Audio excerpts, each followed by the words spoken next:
Assalamualaikum warahmatullahi wabarakatuh. Rakan-rakan, bertemu kembali dalam channel Family Agrotani. Pada kali ini kita akan berkongsi satu pengalaman lain berkaitan dengan tanaman dalam Nutripot, iaitu tanaman cili kampung menggunakan kaedah Nutripot. Rakan-rakan, ini adalah satu contoh pokok cili kampung yang saya tanam di halaman rumah saya menggunakan kaedah Nutripot. Kaedah Nutripot itu boleh diinovasikan dengan bekas-bekas yang lain. Di sini saya menggunakan pasu dan di bawahnya tong cat. Jadi dalam kaedah penanaman Nutripot, kita boleh inovasikan menggunakan bekas-bekas yang sesuai. Konsep yang sama tetapi menggunakan bekas yang berbeza. Rakan-rakan, ini adalah pokok cili yang saya tanam di halaman rumah saya menggunakan kaedah Nutripot yang mula berbuah pada umur 2 bulan yang lalu. Ada yang masih muda, ada yang peringkat pertengahan dan ada yang sudah cukup masak. Selepas ni kita akan berkongsi bagaimana cara menanam pokok cili kampung menggunakan kaedah Nutripot.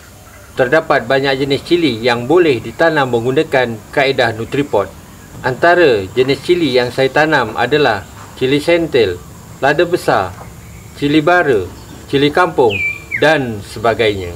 Kepada rakan-rakan yang baru menonton video Family Agrotani, sama-sama kita akan berkongsi kaedah penanaman secara Nutripot.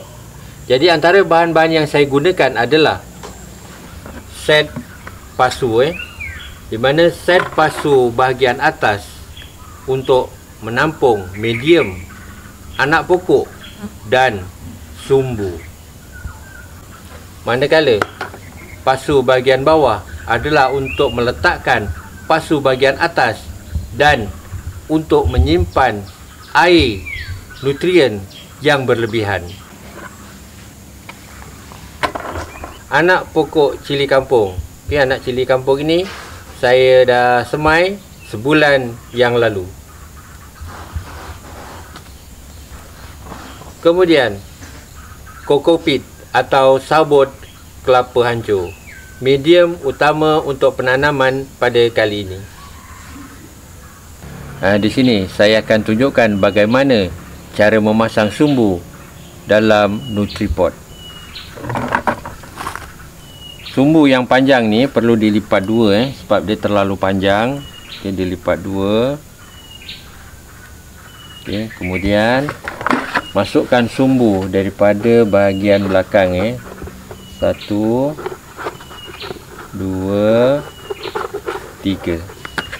Okey, dan pastikan sumbu bahagian bawah untuk penyerapan air nutrien dan sumbu bahagian dalam ini untuk akar berpaut. Kemudian kita masukkan kokopit atau sabut kelapa. Pastikan tali sumbu ni kita pegang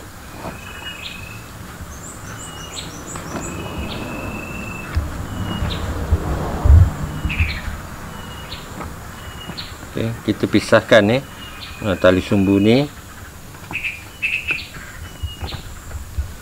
Kemudian kita keluarkan anak pokok cili kampung. Kita kena mampatkan untuk memudahkan mengeluarkan anak pokok daripada polybag. Pastikan polybag ni jangan dipotong atau jangan dibelah. Kita terbalikkan. Terbalikkan dan kita keluarkan daripada polybag dengan perlahan-lahan supaya akar tidak tercedera. Okey, jadi rakan-rakan lihat di mana akar-akar muda ni ada di sekeliling pokok cili kampung. Okey, jadi kita letakkan anak pokok cili ni di tengah-tengah dan pastikan sumbu itu berada di sekeliling akar pokok cili kampung. Okey, jadi inilah kedudukan sumbu dalam Nutripot. Sumbu itu berhampiran dengan akar. Okey, barulah kita tambahkan medium sabut kelapa.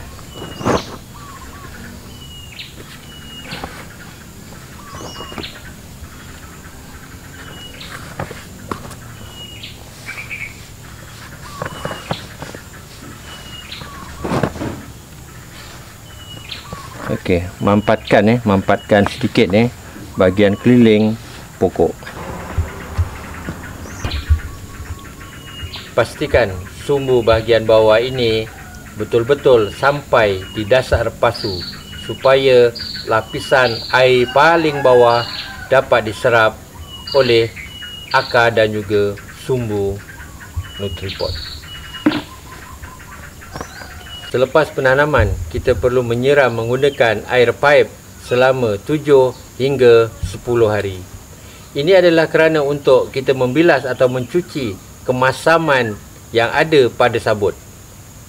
Kita boleh perhatikan sifat sabut yang mempunyai kemasaman atau keasidan tinggi, warna air akan berubah kepada coklat kehitaman.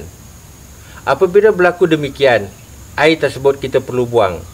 Dan apa yang kita hendak sebenarnya adalah air yang jernih.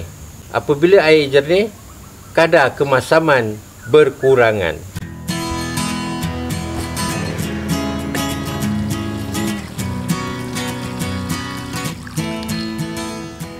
Pokok dalam Nutripod perlu disiram setiap hari pada peringkat awal sebanyak 500 ml air.